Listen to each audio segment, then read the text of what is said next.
You may have seen a big truck like this while driving on the highway and wondered what it's for. Well, it turns out they're like mobile workshops for golfers playing in the PGA Tour. We can build all the equipment here. Our fitters work with the players out on the driving range or on the putting green, and they'll fire in some build orders to the team in here.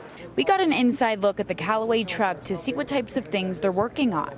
Oftentimes, it's changes to their equipment to improve their game, depending on where they're playing. Like here this week, the fairways are pretty generous, but if you miss the fairways, it's very penal. You're in the rocks, and you can make a big number. So I think a lot of players will use a secondary option off the tee to make sure they're in the fairway, playing from the fairway, rather than trying to find their ball in the rocks. Do you have any diva players? You don't have to name them, but are there some where you're like, oh, okay, they're going to ask for 50 different versions? Or Yes, we do.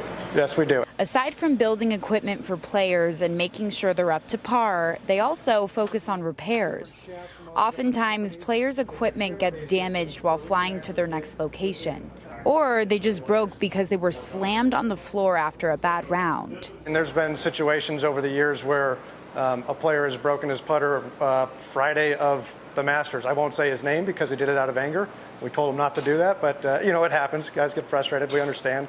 The reps inside the truck take the job very seriously since they're the ones typically making last-minute fixes to their gear and equipment before hitting the course. So why don't we hear about them often?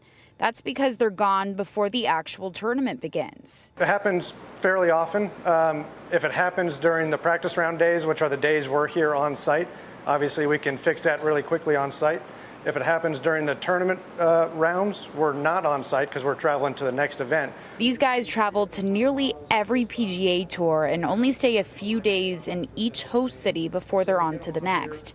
But not before making sure everything is perfect for their players. At the end of the day, this is their livelihood. This is their job. So we take it very seriously. They take it very seriously, and we try to accommodate them as best as we can. So whether they need to test a new driver, try out a new wedge grind, or add weight to their fairway wood, they rely on the truck and the people who work alongside them to make sure they're set for success. They're going to find a way to make an excuse and say, oh, I should have made that shot, or I should have made that putt, whatever the case may be.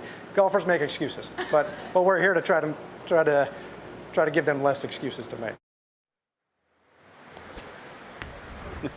Golfers make excuses. Boy, we saw a few of them with some bad shots. The golf balls ended up in the lava rock, and they were scratching their heads trying to figure out how to get back in play. So that's one of the unique aspects of playing Black Desert here. But Jillian was explaining these trucks to me, Jordan, and she was saying that it's kind of like at a race, a NASCAR race or a Formula One race. You've got the big semis full of mechanics and engineer types who can fix something on the fly.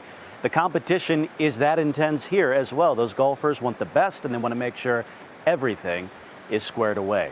But I tell you what, day one here of competition is about squared away. Play is expected to end coming up here about 7 o'clock, and it starts again bright and early tomorrow. Of course, we'll tell you a little bit more about what happened on the course today with Wes and Dana a little bit later in the broadcast. But for now, Jordan from the Black Desert Resort in the 19th green here. Beautiful. We'll send it back to you, my friend. All right, Brian, thank you. Definitely jealous of your assignment. Well, as the news continues here on ABC.